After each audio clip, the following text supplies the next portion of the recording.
Haram tike gözü könlü doyurmaz.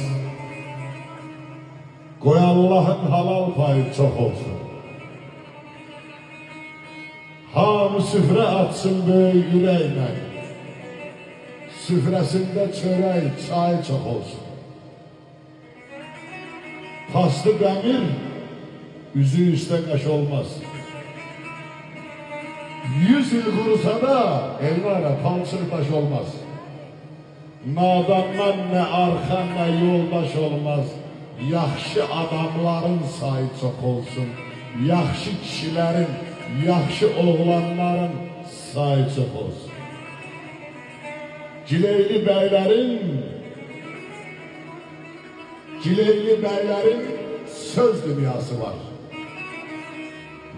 Məqsəd aranlığının öz dünyası var. Axı bu dünyanın toyası var. Biz arzu edək ki toy çox olsun. Yaxşı insanların sayı çox olsun. Yaxşı insanların sayı çox olsun.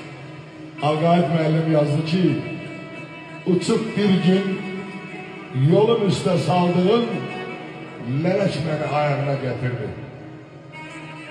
Mən gəlmirdim, eşq adında bir şirin mələk məni ayağına gətirdi. Sənsiz günlər tufan kimi əsirdi. Mən bilmədim, sən bilərsən nəsirdi. Bütün günü bizə tərəf əsirdi, külək məni ayağına gətirib. Səndən cavab almayınca ta ki mən, səndən cavab almayınca ta ki mən, demərəm ki ürəyimə hakiməm. Nə sözünüz var ürəyimədir, mən kiməm? Ürək məni ayağınıza gətirdi, ürək məni ayağınıza gətirdi, gəlsin. Aşk olsun, maksat benim, var olun. Sağ ol Aydınlar, sənin belə mən başıma dönüm.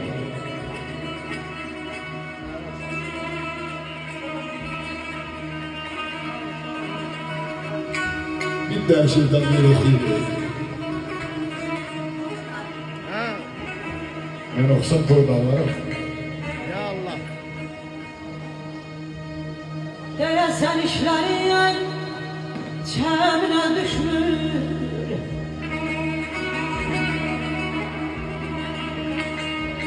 Deyəsən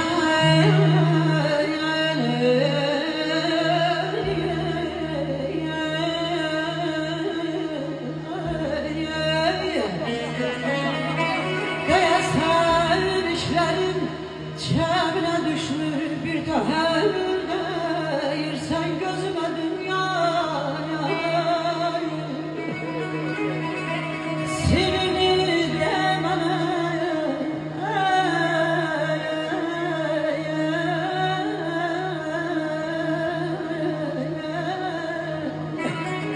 sirrini de mənə sirdaşım olum.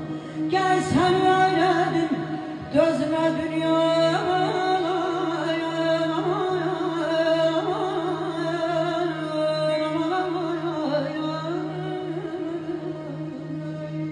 Döşüne dövenin, mənəm diyenin. Ney var elinden alan dünyada. Güldüreni güldürüptür başacan, ağladanı ağlar saran dünyada. Kimləri feyz alıb qədəm əlindən, məst olub bəxtinin gəlindən, tutub yaxasından, əyib belindən, onu da ilan tək salan dünya. Firon da Allah'lık etdi bir zaman. Yaranmış məxluqa uddururdu qan, kiçik milçə verdi ölümünə fərman. Göyə oxa tanı, yıxan dünyadır, əbədi yerində qalan dünyadır.